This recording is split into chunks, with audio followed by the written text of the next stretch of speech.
Ça a été compliqué de tourner cette vidéo, de tenter de tourner cette vidéo, ça a été super compliqué. Déjà, je vérifie qu'on me voit. Oui, là on dirait le président des États-Unis d'Amérique qui annonce la fin du monde. Une météorite va apparaître et va nous détruire et détruire toute notre civilisation. Ça fera pas de mal à la planète si ça détruit que nous. Alors, avant de commencer la vidéo, oui, je zozote, je suis sur la fin de mes aftes. Sachez que cette vidéo n'a failli ne pas sortir dimanche parce que j'avais des grosses douleurs. Et là, j'envoie la vidéo au dernier moment pour le monteur. Il va nous faire des miracles et faire les montages au dernier moment. Parce que tous les jours, j'ai dû reculer cette vidéo. Parce que j'ai eu, j'ai mangé des cacahuètes. Il fallait pas que je mange des cacahuètes. J'ai pris le risque et je me suis retrouvé avec une dizaine d'aftes dans la bouche. Et je ne savais pas, quand j'ai commencé à avoir des aftes, j'ai mangé du gruyère, des pâtes au gruyère matin, midi et soir. Enfin, midi et soir.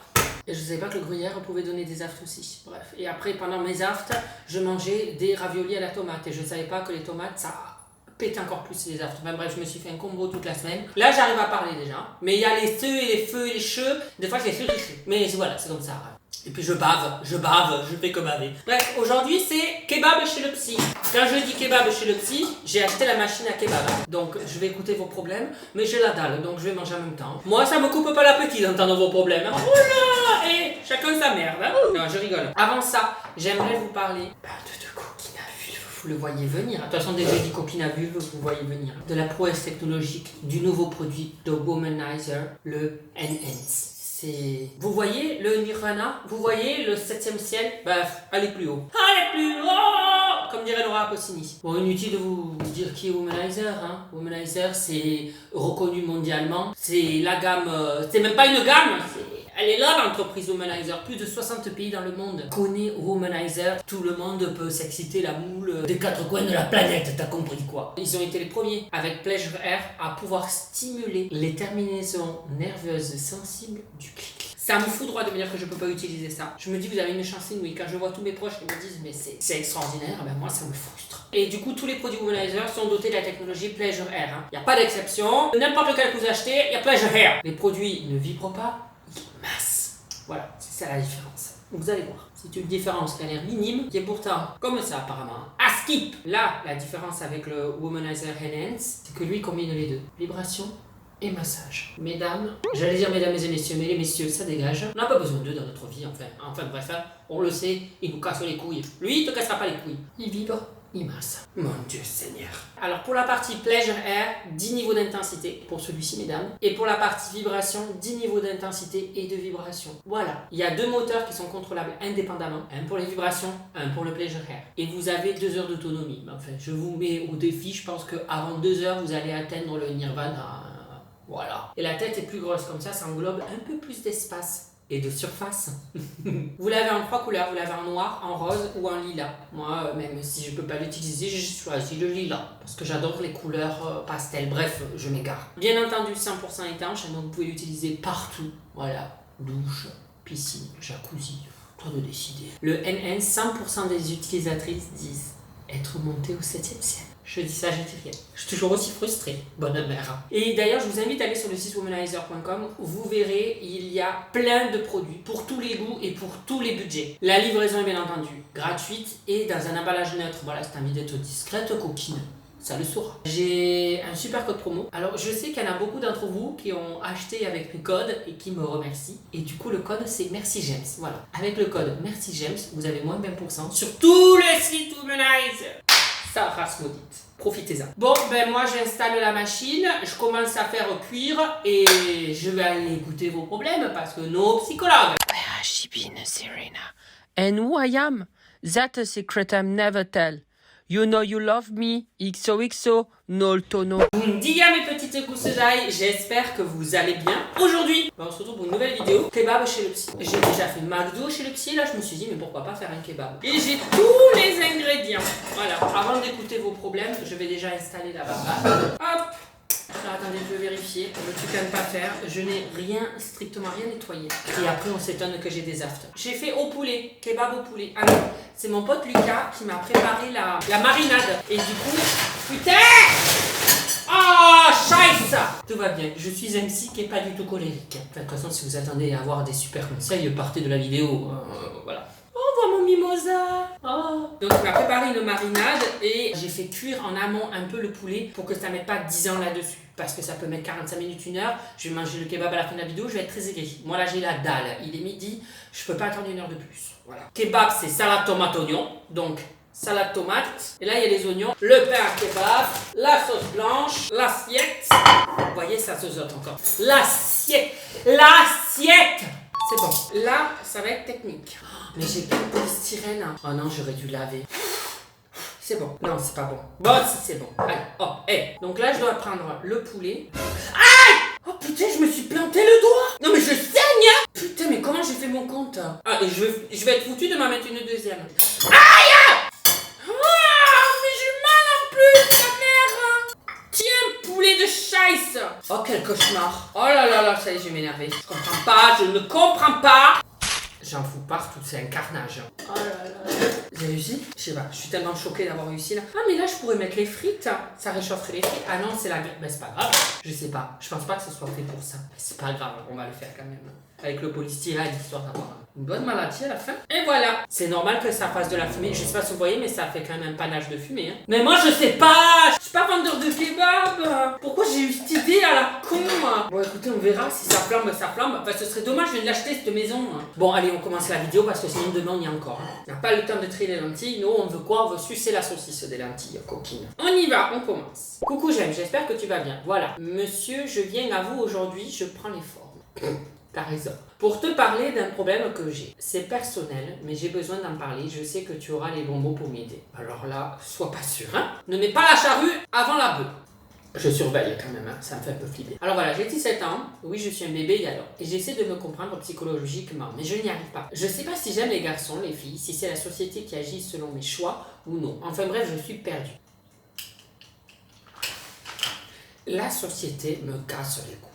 Voilà. À nous foutre des étiquettes comme si on était des légumes. Moi, je suis désolée, je suis pas une tomate ou une pomme pinky ou une pink lady. Je n'aime pas les étiquettes. Et les étiquettes, on nous en a mis tout le long de notre vie. Voilà, quand tu es gosse et que tu joues au Barbie, ce n'est pas normal. Quand si tu choisis la couleur rose alors que tu es un garçon, ce n'est pas normal. C'est qu'il y a quelque chose. Si tu aimes te déguiser en fille, c'est pas normal. C'est qu'il y a quelque chose. Quand tu es au collège, tu fais des fois, tu es un peu plus expressif, un peu plus, comment dire, efféminé. Donc là, directement, tu es gay. Moi, ça m'énerve. Je vois ce que tu veux dire et en fait, on te colle une étiquette avant même que toi, tu saches ta sexualité. Le principe, quand on grandit, c'est qu'on doit se découvrir et apprendre à s'aimer, à s'accepter tel que l'on est, nos défauts, même si pour moi on n'a pas de défauts, c'est juste ce qui fait notre différence. Et encore heureux qu'on soit tous différents quand on passe les mêmes, sinon on se fait chier. Mais c'est le problème, c'est qu'en fait on nous met dans des cases alors même qu'on n'a pas voulu s'y mettre. Moi on me disait que j'étais gay, on me disait autour de moi, alors même que je ne le savais pas. Alors il s'avère que oui, je suis gay, oui, mais ça ne fait pas mon identité. Et ça ne fait pas, je vois pas pourquoi on en fait toute une importance ou une affaire d'État. C'est comme je le dis, après ça peut peut-être pas plaire à certains, mais je n'appartiens à aucune communauté, à aucune religion, à rien. Je suis juste James, je suis un être humain et moi j'aime les gens qui m'aiment, qu'ils soient gays, hétéros, bi, mais de tout en fait. Je sais pas, moi j'en sais rien. Enfin, je veux dire, on est tous différents, on aime tous, on a tous des préférences, oui, mais ça ne fait pas notre identité. Non, j'appartiens pas à la communauté. Je trouve ça sectaire en fait.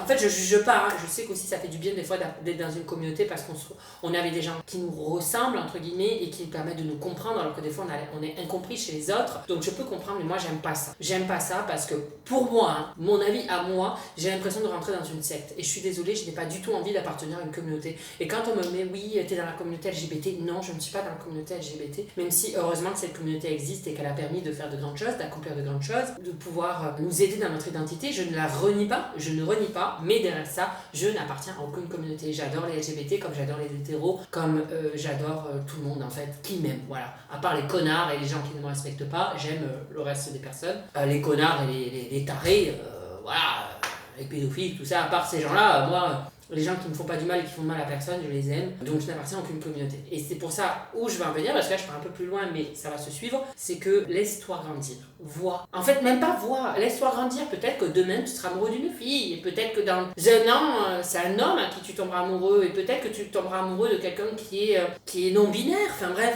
C'est la vie. En fait, n'essaie pas de savoir ce que tu es. Vis ta vie et tu verras ce que tu es en la vivant. Pas en réfléchissant en disant mais je suis peut-être gay, mais je suis peut-être hétéro, mais je suis peut-être bi, mais est-ce que je suis pas normale, est-ce que je suis...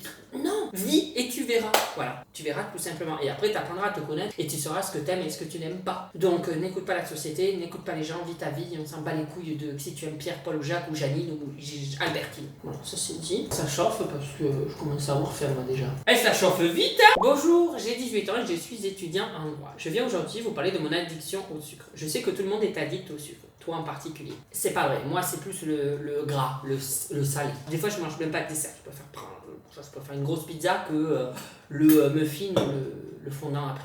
Mais bon, chacun ses vices. Mais moi c'est next level. Depuis septembre, je vis seule, loin de ma famille, et c'est là que ma conso a sérieusement augmenté. Je suis aujourd'hui capable de m'enfiler un paquet de gâteaux, tout.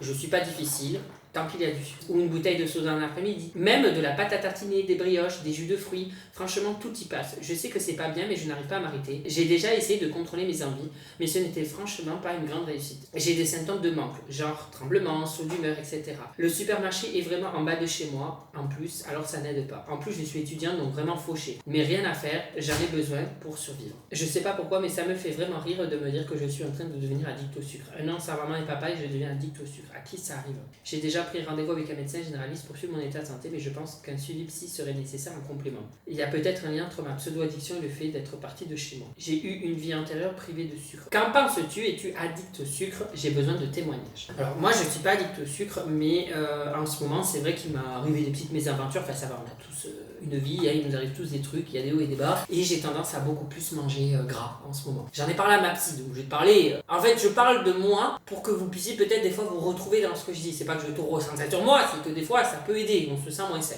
Je crois qu'il y a 2 semaines, j'ai mangé McDo, pizza et KFC limite à la chaîne, ou à un jour d'intervalle, vous voyez, genre avec un jour de battement tranquille. Qu'est-ce que je vous dise? Moi, il y a un moment donné où je commence à culpabiliser, je dis à la psy, je dis ça y est, c'est dommage, j'ai repris 2 kilos et je recommence à manger et tout. Déjà, elle m'a dit, déjà culpabiliser, ça va pas vous faire arrêter. Alors sur le moment, tu finis par manger, tu te dis, bah là, c'est terminé. C'est pas vrai quand on dit ça. C'est le dernier, c'est terminé, c'est faux. Faut arrêter de se mentir à soi-même, faut pas se dire ça. Genre, c'est le dernier McDo, après c'est terminé, je mange plus, mais vraiment, je mange plus du tout. On y croit sur le moment, mais 3 jours plus tard, on est reparti, quoi. Donc ça sert à rien, puis après tu culpabilises. Moi, déjà, elle m'a dit, culpabiliser, ça va pas vous faire changer. Déjà, elle me dit, en ce moment, vous avez du mal. En ce moment, il vous arrive plein de choses. L'état de santé de Pamela, d'ailleurs, elle dort. Bon, elle va mieux maintenant. Il m'est arrivé des trucs, enfin bref, avec l'ancienne maison, bref, des trucs que je préfère pas parler parce que je sais pas où ça va mener cette histoire. Mais bref, plein de trucs qui m'arrivent et il y a toujours pire, hein, je suis vraiment pas en train de me plaindre. Mais enfin, on a tous le droit de se plaindre parce qu'il y a toujours pire. Donc en fait, on peut jamais se plaindre. Si, voilà, donc je me plains. Et elle m'a dit aussi, vous arrive plein de choses à ce moment, ben, vous allez dans la bouffe parce que ça vous rassure. Voilà, ça veut pas dire que ça va durer 10 ans. C'est parce que là, en ce moment, ça vous rassure. Elle me dit, je ne vois pas d'inquiétude. Ça fait quelques semaines que vous mangez un peu plus gras, que vous faites un peu tout et n'importe quoi dans ce que vous mangez, mais pour elle, elle ne voit pas d'inquiétude à cela. Après, toi, t'es parti de chez toi, il y a eu les changements, peut-être que tu étais très quelqu'un de collé à tes parents, du coup là, la dépendance, se retrouver à devenir autonome, c'est violent, hein. Donc il y a plein de causes possibles. Si tu vois que ça dure dans le temps, oui, là, il faut peut-être consulter, voir un psychologue, parce qu'il y a peut-être quelque chose de sous-jacent à traiter. Si je continue à remanger comme avant, à tout et n'importe quoi, hein, en fait, c'est manger même salement. C'est-à-dire que je mange un McDo, mais un McDo de 25-30 balles pour une personne, c'est quand même beaucoup. À la fin, je suis à 2 doigts de vomir tellement que je mange. C'est des crises assez violentes. C'est des troubles alimentaires de toute façon. Mais voilà, là, si tu vois que ça dure, oui, il vaut mieux que tu consultes et comme ça, ils vont essayer de comprendre le problème et te rassurer. Et voilà, souvent, c'est des trucs sous-jacents. Hein. C'est pas juste je veux arrêter le sucre, c'est qu'il y a quelque chose qui te fait manger du sucre. Donc, c'est pas arrêter le sucre la solution, c'est déjà comprendre le problème. C'est comme ça que j'ai fini par comprendre que ça allait aller mieux dans ma vie si je comprenais déjà le problème. Après, ne pas culpabiliser, c'est pas parce que t'as mangé ta boîte gâteau, il faut pas se dire après je suis une grosse merde, j'y arrive pas. Laisse tomber, le lendemain tu remangeras le même paquet de gâteaux, donc à quoi ça sert de culpabiliser? Ça sert à rien. Les temps sont durs, hein. On a eu le Covid dans la gueule, on a eu des confinements, on a tous nos vies, voilà, tout augmente, il y en a des gens qui ont du mal à payer leur loyer. Les temps sont durs, donc il faut arrêter de se faire violence sans plus culpabiliser. Ça ne fera rien du tout, à part encore plus augmenter le problème. J'ai eu une vie antérieure prise de sucre, c'est peut-être aussi ça, la piste que tu exploreras avec la psy. Parce que moi, par exemple, je sais quand j'étais petit, j'avais pas le droit au coca, j'avais pas le droit à la mayo, au ketchup, à la moutarde, tous les trucs un peu épicés, piquants, et même le coca, j'allais jamais au McDo. Je dis pas hein, qu'il fallait me faire aller au McDo, mais en fait j'étais tellement privée de tout ça et j'en veux pas à mes parents parce que moi j'ai mangé sainement petit. Mais alors, quand j'ai goûté à ça, les gens qui buvaient un petit verre de coca chez eux en famille, ils avaient 3 petits verres de coca le week-end. Mais moi j'ai exposé tous les trucs. Parce qu'en fait c'était comme une privation, je voyais les gens profiter de ça et pas moi. L'étendue des dégâts après, je peux te dire que le petit il y est allé. Bon, allez, hein, c'est répondu maintenant. Ah, il se casse, putain de merde, il se casse. Faut le faire cuire? Ah ouais. Oh merde. C'est pas grave, je vais pas être malade.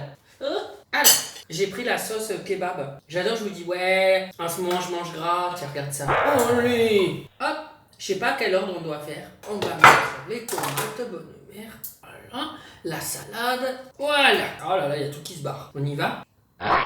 Ouais, c'est vrai que le pain, faut le faire cuire quoi. Moi j'ai cru que c'était. Ah mais attends, sois intelligent, James. Moi je crée des trucs, mais je vais flamber. Ah! On va faire cuire le pain. Non, on ne veut pas manger qu'un seul, hein. Qui fait des vidéos, il répond à vos trucs hein, en mangeant un kebab, en faisant un kebab. Il a bien réussi la marinade, hein. Oh merde, ça se casse en morceaux, mais c'est pas un kebab, c'est quoi, attends. C'est plus un kebab, c'est une salade César, le truc là. Excusez-moi, mais j'ai faim. Je fais une petite pause parce que les psychologues, ils sont fatigués. Bon, on continue. Coucou, No, moi mon histoire est difficile et j'ai vraiment besoin de toi. Ça fait maintenant 2 ans que je suis amie avec une personne hypersensible et tous les 3 mois, elle insulte tout le monde et envoie toute sa vie en l'air avant de revenir et de s'excuser. Sauf que ça fait une dizaine de fois que j'encaisse, que j'endure. Et j'en ai marre. Mais à chaque fois, tu les connais les filles, les yeux de biche et on y retourne. Je ne sais plus quoi faire car cette relation est toxique et m'aura mal au quotidien. Mais je tiens à elle et j'ai pas envie de l'abandonner. Si tu veux des captures d'écran de ce qu'elle m'a envoyé, je peux te les envoyer bien sûr. Mais elle m'insulte de mec incapable qui est toujours là pour les autres, qui ne comprend jamais rien, qui cherche à aider les autres. Enfin, je comprends pas. Elle me dit que continuer notre relation est bien.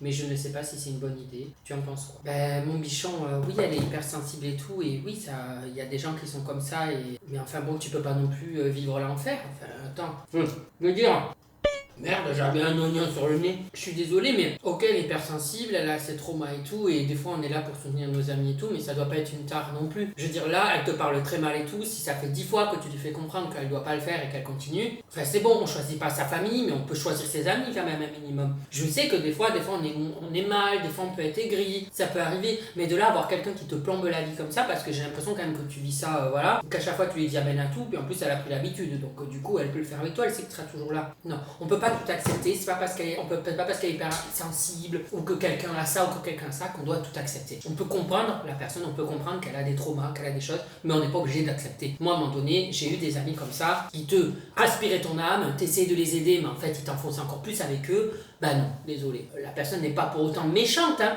mais non, désolé. Moi je suis pas là pour subir les traumas des autres. Les aider s'ils veulent t'écouter, mais quand c'est peine perdue, que la personne ne veut pas être aidée et qu'elle s'autodétruit, qu'elle fait de la merde, bah moi j'abandonne. Je suis désolé, voilà, ça c'est dit. Mais merde. Voilà mes amis, comme ça je lui ai dit, va voir quelqu'un, essaye de. Un personnel, n'importe qui. Bah reste dans ta merde à un moment donné. C'est horrible à dire, hein, mais des fois. Ouais, elle mange. Et alors? Si on mange pas, on meurt, mesdames et messieurs. En fait, je me dépêche parce que je sens que le deuxième kebab, il va être trop pris. Allez, on y retourne. J'ai trouvé un message inconnu sur mon téléphone. Tu t'en souviendras bientôt. Puis des objets ont bougé sans raison. Et j'ai découvert un carnet écrit de ma main, mais dont je n'ai aucun souvenir. Une phrase a été soulignée. Si tu lis ça, c'est que tu as encore oublié. Ne fais confiance à personne. Je ne sais plus si je parle à moi ou si quelqu'un joue avec moi. T'as peut-être l'Alzheimer ou un Alzheimer précoce, hein, je sais pas quel âge t'as, mais tu fais flipper. Parce que là, t'es en train de dire qu'il y a quelqu'un qui t'a dit tu t'en souviendras bientôt. Moi, je suis pas Melinda Gordon, hein, je peux pas passer la lumière les fantômes de ton passé. Hein. Moi, tout ce que je fais passer, c'est le poulet dans l'assiette. Voilà, je fais passer de là à là. Non, mais c'est quoi ça? Mais moi, moi, c'est pour ça que je peux pas être psy. Hein. Moi, la personne, elle commence à me dire ça. Oh là, Satanas, moi je commence à flipper, hein. Parce que d'un côté, tu dis qu'il y a quelqu'un, tu sais pas s'il te joue des tours, mais il y a un papier écrit de ta main. Donc ça veut dire que c'est toi qui te joues des tours. Oula, ça me fait peur, mais pas assez pour me couper l'appétit. On continue. J'ai emménagé dans un appartement fin décembre 2023. Et je crois qu'il me porte la poisse. Je n'ai jamais eu autant de problèmes dans ma vie que depuis que je suis dedans. Check ma sœur. J'ai eu un accident de la route, perdu mon travail, fait une fausse couche. Beaucoup de problèmes sur ma nouvelle voiture, embrayage, pneus crevés, courroie de distribution, etc. À l'heure où je t'écris ce message, je suis sur le point de partir au garage une nouvelle fois pour la voiture. Avec la perte de mon travail, j'ai eu énormément de mal à en retrouver un. Et j'ai cumulé les retards de loyer. Mon proprio est à la limite de me virer, j'ai énormément de mal à retrouver un appartement en ce moment. J'en ai marre. Alors là, ma chérie, là, c'est pas... alors, un psy peut-être pour pouvoir tu vois, parler. Ça devient noir, là. Hein. Désolé, hein. Le psy pense d'abord à sa graille avant de soigner ses patients. Quelle horreur je suis. Oh là, le pain il est bien noir. Peut-être un psy pour en parler, ça ferait du bien, ou alors parle-en à ton entourage, mais je pense que tu dois déjà en parler. Mais alors là, je suis de tout cœur avec toi. Depuis que j'ai acheté cette maison, alors je la regrette pas, je suis très content d'avoir ma maison, c'est génial, j'ai un énorme jardin et tout, et je vais vous faire bientôt le room tour jardin. Et j'ai reçu les plantes aujourd'hui, il y a du vent, j'ai peur que mes plantes s'envolent, parce qu'il y a des massifs qui vont changer dans le jardin. Enfin, j'ai hâte de vous montrer tout ça. Mais bref, là n'est pas la question. Tout ça pour vous dire que depuis que je suis dans cette maison, depuis que j'ai signé les papiers, ma vie est partie dans tous les sens. Il n'y a pas eu que du négatif. Un truc tout con. Mais là, c'est tout con. Mais là, je me suis dit, c'est pas possible. Je me rends compte que mon pare-brise est fissuré. Je me dis, putain, j'ai pas le temps, il faut que je le fasse faire. Bon, j'appelle mon assureur. Mon assureur me dit, oui, t'inquiète pas, Carglass peut venir chez toi, ils le font, c'est pris en charge par l'assurance, C'est pas que pour Carglass, mais le coup, ils viennent, ils me le changent. Mais écoutez-moi bien, ils me le changent. Mon père me dit, laisse 24 heures la voiture. Attends que ça sèche. On sait jamais, tout ça, le pare-brise est changé parce que c'était trop gros pour une pièce de 2 euros, donc il fallait le changer. Pare-brise changé, j'attends 24 heures. Le lendemain, je pars la voiture, je touche de aller faire des courses, j'en sais rien. Il n'y a pas, sur l'autoroute, un gravier qui vient péter le pare-brise. Un petit truc, un petit pète, mais je regarde le pare-brise. Et là, je me dis, mais c'est pas possible. Je l'ai changé hier. Que des trucs comme ça. J'ai les clés de cette maison, je signe les papiers chez le notaire, j'ai les clés de la maison. Le lendemain, j'arrive avec Viviane ici pour vous tourner le room tour. Je vois le toit du cabanon s'envoler. On est à 24 heures du déménagement. Toutes les affaires de mon père et de ma mère que je leur donne, elle doit aller dans ce garage et le cabanon s'est envolé. Bref, plein de trucs comme ça. Il y a eu un moment donné où même mes parents m'ont dit, mais putain, mais James, c'est vrai qu'en ce moment, ça s'enchaîne. Mais ma mère, elle me dit, James, je sais que là c'est difficile, il t'arrive plein de choses, je vous passe les détails, mais elle me dit, le plus important c'est la santé. Tant que ton entourage et toi, vous allez bien, c'est le plus important, c'est la santé. J'ai dit, écoute maman, t'as raison, il faut relativiser, la santé est là. J'apprends que le lendemain, que ma chienne a une insuffisance rénale et qu'il lui reste 3 ans à vivre. J'appelle ma mère, je lui dis, c'est à quoi me dire maintenant? Qu'est-ce que je dois dire? Qu'est-ce qu'il y a de positif là? Vas-y, dis-moi un truc. Je dis, c'est pas possible. Bon, finalement, Pamela n'a pas une insuffisance rénale. Elle a une maladie rare, mais qui ne réduit plus son espérance de vie. Finalement, tout est bien qui finit bien. J'espère que la boucle est bouclée de toutes ces merdes. Parle-en. Moi, rien que de vous en parler, ça me fait du bien. Là, voyez, ça fait du bien d'en parler. Moi, j'avais rabâché ma famille, mes amis. Je me suis plaint 15 fois. J'ai appelé mes amis, ma famille. Je pleurais quand Pamela n'allait pas bien. Parce que moi, je suis quelqu'un qui... Des fois, j'aime bien raconter ma vie, mais aussi quand il arrive trop de couilles, je parle plus, je me recroqueville, je reste enfermée chez moi. Et je reste enfermée et je me dis, la vie c'est de la merde et je relativise plus ni rien. Et je préfère pas en parler, je préfère m'enfoncer dans mon truc. C'est pas le truc à faire, honnêtement. Parce que dès que j'ai commencé, quand je suis arrivée au pompon sur la Garonne et que je commençais à parler de Pamela et tout, ça m'a fait un bien fou. J'en ai parlé au moins 40 fois des soucis de Pamela. À 40 personnes différentes, je pense. Toute la terre autour de moi était au courant de Pamela et tout, mais ça fait du bien. Donc moi, ce que je te conseille, c'est d'en parler.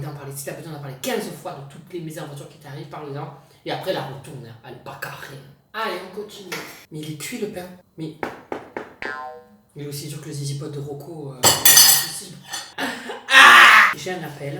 Oui, allô? Ok, je vous ouvre le portail. Si vous demandez pourquoi d'un coup j'ai pris une voix grave, c'est parce qu'on me dit madame au téléphone. Donc j'en ai marre de devoir dire non, c'est pas madame, c'est monsieur, c'est le moment hyper gênant, tu vois. Donc du coup, je dis ouais, bah allô? Comme ça, on me dit monsieur. Pas mal où tu vas? Allez, fermez la cuisine, hein. Sinon tu vas aller sous les roues du monsieur, je te connais. Oh là là, mais qui mange un kebab comme ça? Oh là là, s'il y a quelqu'un qui fait des kebabs qui voit cette vidéo, il va faire un arrêt cardiaque. Un kebab à la fourchette, hein. On aura tout.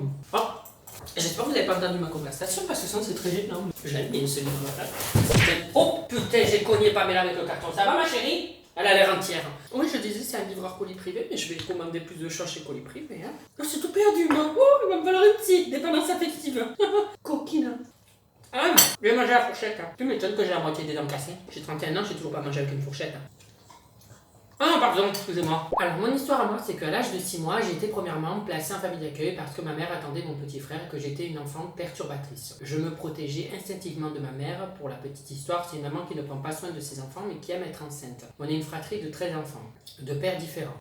D'accord ? Pas de jugement, hein. Mon père, quant à lui, il prenait soin de moi. Je suis retournée dans ma famille parentale et à l'âge de 2 ans, j'ai définitivement été placée en famille d'accueil jusqu'à mes 18 ans pour me protéger. J'ai coupé les contacts avec ma mère, mais je suis restée en contact avec mon père et je parle avec 2 de mes sœurs. À l'heure actuelle, j'ai 22 ans et je suis maman d'un petit garçon qui a 5 mois. Et on va fêter son baptême au mois d'avril. J'ai invité mon papa et la famille de mon copain et quelques personnes de mon côté. Et j'ai décidé 3 semaines avant le baptême d'inviter mes 2 sœurs. Le seul problème, c'est que mon père ne veut pas parler à l'une d'elles, il ne veut pas la voir. Je me retrouve donc coincée entre choisir entre mes sœurs et mon père, sachant que pour mon fils, j'aimerais que tout le monde soit là, mais personne ne veut faire l'effort.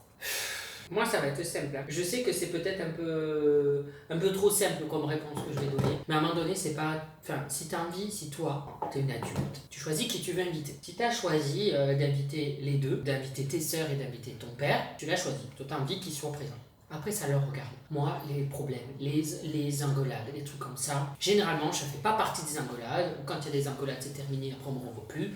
Mais t'as pas à avoir le cul entre deux chaises. C'est à eux à avoir le cul entre deux chaises. Soit ils sont assez matures et en fait ils viennent, et s'ils veulent, ils se adressent pas la parole, ils disent juste bonjour, on peut se dire bonjour. Ou si vraiment ils se détestent à tel point ils te disent pas bonjour, mais ils peuvent faire l'effort pour toi. C'est pas à toi de choisir, te mettre dans la baraque, foutre la merde, avoir quelqu'un sur le dos, l'un qui va être déçu, c'est pas à toi. Toi t'invites les deux, ils se débrouillent. Et s'il y en a une ou un, si ton père dit oh oui, bah si à ta soeur je viens pas, eh ben elle vient pas. Et si ta soeur elle dit y a papa qui vient, je viens pas, ben elle vient pas. C'est eux les gamins dans l'histoire. Enfin, à un moment donné, c'est pas à toi à choisir. Hein. C'est quoi ça? On n'est plus à la cour du lycée ou du collège. Hein. Ah, vite ta vie, invite qui tu veux, et après les gens, s'ils n'arrivent pas à se gérer, à se tenir, ben, qu'ils aillent voir ailleurs si on y est. Et on n'y sera pas. Voilà! C'est vrai, merde. C'est bien, ma chérie, après ces griffes sur le grattoir. Comme ça, vas-y, hein, donne tout, hein. Comme ça, le canapé.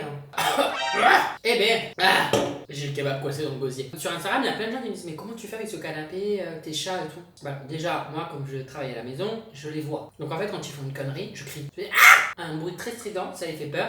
Et ils se barrent. Ou alors, quand je peux les attraper, qui sont en train de faire les griffes, voilà, je les prends, je les fous dans le micro-ondes. Non, mais je rigole. Je les prends, je les mets sur le grattoir et je mets leurs pattes et je fais ça. Et ils finissent par comprendre. C'est sûr que si vous travaillez la journée et tout, c'est plus compliqué de leur faire comprendre parce que du coup, dans la journée, ils vont le faire sur le canapé. Mais en fait, j'ai en train de me dire, j'ai mis les gros poulets dedans. Mais c'est comme quand c'est du mouton et kebab. Tu coupes en petits. J'aurais dû couper les petits bouts et mettre dans le pain. Bah oui. Je sais pas pourquoi, moi je réfléchis après. Mon problème, c'est que je fais beaucoup de crises d'angoisse. Je suis énormément angoissée. As-tu des conseils? Merci. Merci beaucoup pour ton message. Alors, est-ce que j'ai des conseils à donner? Déjà, si les crises d'angoisse prennent le pas sur ta vie, il faut peut-être se faire suivre. C'est psychologue, psychiatre, hypnotiseur. Il y a plein de choses différentes, sophrologie, bref, un truc qui te plaît. Et encore que, si jamais ça marche pas, c'est peut-être la personne avec qui ça... Il n'y a pas d'atome crochu, mais ça se trouve, la discipline marcherait avec toi. Il faut en fait essayer de ne pas culpabiliser, essayer de penser à soi, à son petit intérieur, essayer de comprendre pourquoi les crises d'angoisse. On ne vainc pas les crises d'angoisse, on ne bat pas les crises d'angoisse. Ce n'est pas une guerre contre les crises d'angoisse. Le truc, c'est qu'il faut juste comprendre que si les crises d'angoisse sont là, c'est parce qu'elles veulent te faire passer un message. C'est qu'il y a un truc qui ne va pas au fond de toi ou dans ta vie ou quoi. Donc il faut juste essayer de comprendre pourquoi elles sont là. Et généralement, c'est difficile de le faire tout seul. Il y en a qui arrivent. Moi, personnellement, c'est pas une honte. J'étais voir un psychologue. Chacun son métier. Je ne suis pas psychologue de moi-même. Se faire suivre, ne pas culpabiliser quand ça arrive et comprendre que c'est pas... Moi, les crises d'angoisse, ça m'arrive encore. Hein. Mais je me dis, c'est cool là. Il y a peut-être beaucoup de stress en ce moment. Oula, ça va peut-être pas. T'es surmené. Et au moins, je comprends. Et après, quand tu comprends, ben, ça va... les crises d'angoisse sont moins violentes. Voilà. Et j'ai 21 ans. Je sais pertinemment que je suis encore très jeune, mais je suis très anxieuse quant à mon avenir. Je suis épanouie dans mes études et dans mes projets à venir. Cependant, socialement, je suis au niveau zéro. Je n'ai jamais eu de relation amoureuse. Je n'ai pas de relation amicale. Bref, je me sens terriblement seule. Pour essayer d'illustrer ce sentiment, j'ai l'impression d'être le PNJ de ma propre vie. J'observe beaucoup, plus que je n'agis, jusqu'à le regretter toute ma vie. J'ai toujours eu des crushs, mais ce n'est jamais allé plus loin que les regards de loin, sans oser même parler. J'ai un gros manque de confiance en moi et en l'autre à cause d'expériences traumatisantes. En gros, j'ai peur de déranger le monde et de faire du mal. J'ai envie d'être une bonne personne, donc je n'interagis que très peu, par peur de faire du mal. Même quand des situations me dérangent, j'ai déjà accepté des choses sans le vouloir. Le regard et la parole des autres dictent ma vie et mes actions. Je sais que dans tes vidéos, tu exprimes toujours la nécessité de cultiver sa solitude, et que la meilleure chose à faire, c'est de s'aimer soi-même. Ce que j'essaie d'appliquer, mais je n'y arrive pas. Pour l'unique raison que je cherche constamment la validation des autres. Mais cette validation est rythmée par une peur irrationnelle de l'autre et des interactions sociales. C'est pour cela que je ne peux pas aller voir une psy. Je m'empêche de vivre, jusqu'à ne plus vouloir manger, par peur de déranger, des TCA, toute mon adolescence. Je ne sors presque jamais, car dans tous les endroits où je vais, j'ai un syndrome de l'imposteur. Bref, je raccourcis la liste. Ma situation est complètement paradoxale, j'en ai conscience. Je ne sais pas quelle réponse tu peux me donner pour cette situation qui n'est pas très claire et emmêlée. Je sais aussi que tu n'es pas vraiment psy, mais c'est peut-être un moyen pour moi de partager ça et de me libérer d'un certain poids et en parler à quelqu'un, même si je stresse en te parlant de cela. Peut-être des gens de ta communauté se reconnaîtront à travers mes mots. C'est très poignant ton discours, vraiment ça m'a ému. Je me suis retenue de chialer. J'ai l'impression que c'est un peu le mal de notre génération, de la génération de maintenant, surtout des jeunes de maintenant, avec ce qui se passe avec le confinement, ce qui peut se passer dans la société, le stress, quand on regarde les informations, tout ça, on laisse passer tellement de choses. Vous laissez passer, et moi aussi, hein, mais vous, j'ai l'impression encore plus la génération de maintenant, les 2000, les jeunes, les 2000, les 2010, c'est que j'ai l'impression que vous vivez dans une époque où c'est un bordel sans fin. Alors ça c'est déjà le bordel pour nous, mais vous naissez, vous vivez dans des trucs, j'aurais jamais aimé faire mon adolescence par exemple pendant le Covid. Ça m'aurait complètement pété le cerveau. Et là, en fait, tout ce que tu dis, c'est déjà, tu devrais continuer à écrire parce que je pense que ça a l'air d'être libérateur. Tu écris super bien. Donc, on voit que tu arrives quand même à bien assembler toutes tes pensées. Moi, je te conseille vraiment d'écrire. Si tu as besoin d'une psychologue, oui, bien entendu, il faut aller voir un psychologue. Je peux pas te donner tous les conseils d'une psy parce que je ne suis pas psy. Je suis un peu déboussolée parce qu'en fait, c'est à la fois, tu arrives à faire de toi-même tous les contours de ce qui se passe en toi et autour de toi. Tu rejettes pas la faute sur les autres, c'est à toi-même que tu vises. Et c'est bien des fois parce que souvent, ce qu'on fait, c'est qu'on attaque les autres. Oh oui, mais non, oh oui, mais on comprend pas. Et on se rejette jamais la faute sur nous-mêmes. C'est pas se rejeter et s'auto-flageller, pas du tout. Mais on a tendance, des fois, plutôt que comprendre qu'il y a un truc qui ne va pas chez nous, on préfère se dire que c'est chez les autres. Et toi, au moins, tu as ce recul-là de dire que c'est toi qui va pas bien. Alors oui, moi, je dis qu'il faut cultiver la solitude, c'est super bien, moi, de voyager tout seul. Dans ça, je suis d'accord avec toi. Et c'est là où je suis un peu émue parce que je me vois dans certains passages, c'est vraiment quand tu dis que oui, d'être seul, je vous le dis, il faut cultiver des fois d'être seul, de s'aimer, s'apprécier et faire ce qu'on a envie de faire. Parce qu'en fait, quand on commence à s'apprécier et à apprécier les choses autour de nous et faire ce qu'on a envie de faire tout seul, mais après on peut faire entrer dans notre vie quelqu'un de bien. Parce qu'on sait que si jamais cette personne est toxique, on peut la dégager parce qu'on a déjà une bonne structure. De savoir que moi, j'adore, je peux voyager tout seul, je peux être chez moi tranquille, j'ai pas besoin d'avoir quelqu'un là, je peux gérer ma baraque, je peux faire un petit peu de piano, je peux cuisiner, tout le monde peut le faire tout seul, mais je veux dire, quand tu arrives à vivre tout seul, aller au cinéma, aller au restaurant, en fait, tu te rends compte que tu as besoin de personne. Pas de là à se dire tu as besoin de personne et tu dois vivre tout seul, mais plutôt se dire que le jour où quelqu'un rentre dans ta vie, si c'est une personne qui est nocive ou qui ne te vaut pas, tu peux la dégager plus facilement parce que tu ne dépends pas de cette personne. Tu sais que tu as besoin de personne. Par contre, là où je suis d'accord avec toi, c'est pas qu'en cultivant la solitude que tout se fait dans sa tête. Moi, je vais beaucoup mieux maintenant, j'ai pas besoin de personne, c'est pas pour autant que je m'aime, que j'ai appris à m'aimer et à m'accepter totalement. Je vois qu'encore mon petit moi il me joue des tours et je vois qu'à l'intérieur je l'ai pas encore complètement rassuré. Donc c'est pas de passer du tout et d'être dans la solitude, c'est aussi se comprendre et vraiment, faut pas faire les choses pour faire les choses. J'ai voyagé 15 fois, c'est pas pour autant que je suis devenu l'être le plus autonome. Voilà, c'est juste il faut faire des pas, avoir conscience, mais déjà que tu aies cette rétrospective là, c'est un bon pas. Tu vas vers un truc où tu sais qu'il y a des choses qui doivent changer et tu changes à ton rythme. Encore une fois, pas de culpabilité. Moi, vraiment, je vous souhaite tout mon courage. Maintenant, les gens je les vois beaucoup quand je vois les messages que je reçois, c'est beaucoup de messages de détresse. Il y a des jeunes qui sont complètement perdus et qui ne savent pas où ils vont. Vous faites pas violence, ne culpabilisez pas. La vie, elle est belle quand on la saisit. Et je sais qu'on peut pas tous voir comme ça. Moi, il y a des moments dans la journée où il m'arrive tellement de couilles que je me dis putain, mais c'est la merde, la vie, j'en ai marre, je suis fatiguée. La vie, elle est belle. Éloignez-vous des fois des informations. On n'a pas besoin de savoir tout ce qui se passe dans le monde. Alors oui, des fois, c'est bien de s'y intéresser. Je dis pas qu'on doit s'en foutre de la misère du monde, mais on peut pas sauver tout le monde. Et déjà, avant de sauver les gens, il faut se sauver soi-même. Et moi, j'ai pris la décision de quasiment regarder très rarement les infos. Je vais regarder une fois par jour, 1 ou 2 minutes, vite fait, je vais regarder, et après je coupe, je lis même pas l'entièreté. Parce qu'en fait, à part te plomber le moral et encore plus te descendre down, d'être encore plus down, ça ne te fait rien. Donc moi, pour moi, les informations, je trouve que c'est le cancer de notre siècle. Puis surtout, la plupart des infos buzzent sur le négatif, parce que le négatif, ça fait vendre.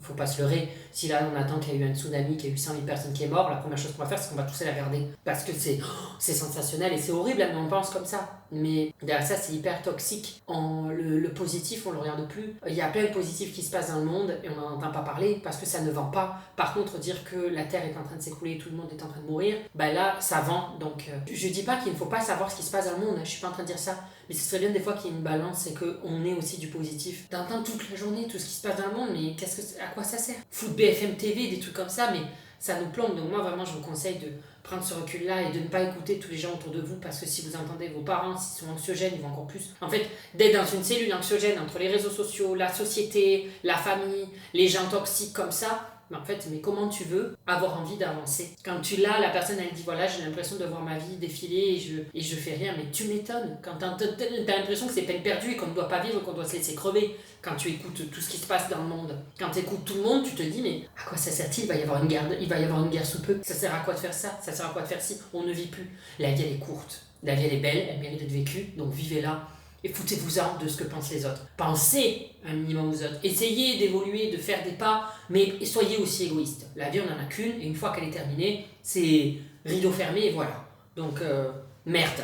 Voilà. Pensez à vous aussi. Pensez à vous. C'est pas égoïste de penser à vous. Oui, il se passe des choses, mais c'est pas votre faute. Soyez égoïste, en fait. Vraiment, je vous le souhaite, soyez égoïste. Moi, c'est ce que j'essaie d'être de plus en plus. C'est voilà, je fais des pas, des dons, mais à un moment donné, il faut aussi se mettre une barrière, se dire non, stop. Je ne veux pas avoir toute la misère du monde, je veux vivre ma vie. Il faut se faire des stops. Donc, réduisez les réseaux sociaux, à regarder la vie des gens où les gens sont super heureux alors que c'est totalement fake, je vous parle en connaissance de cause. Moi j'aime bien vous montrer le positif et le négatif dans ce qui se passe, vous dire que le toit du cabanon s'est envolé, les 3/4 ne vous l'aurez pas dit, vous aurez montré la maison en vous disant que tout se passe bien. C'est pas pour critiquer, enfin si je critique, parce que si vous regardez la vie de la plupart des influenceurs, on vous montrera que le beau, mais les 3/4 c'est du mauvais, ils sont pas bien, ils sont complètement névrosés, ils sont complètement perdus, mais ça ils vous le montrent pas.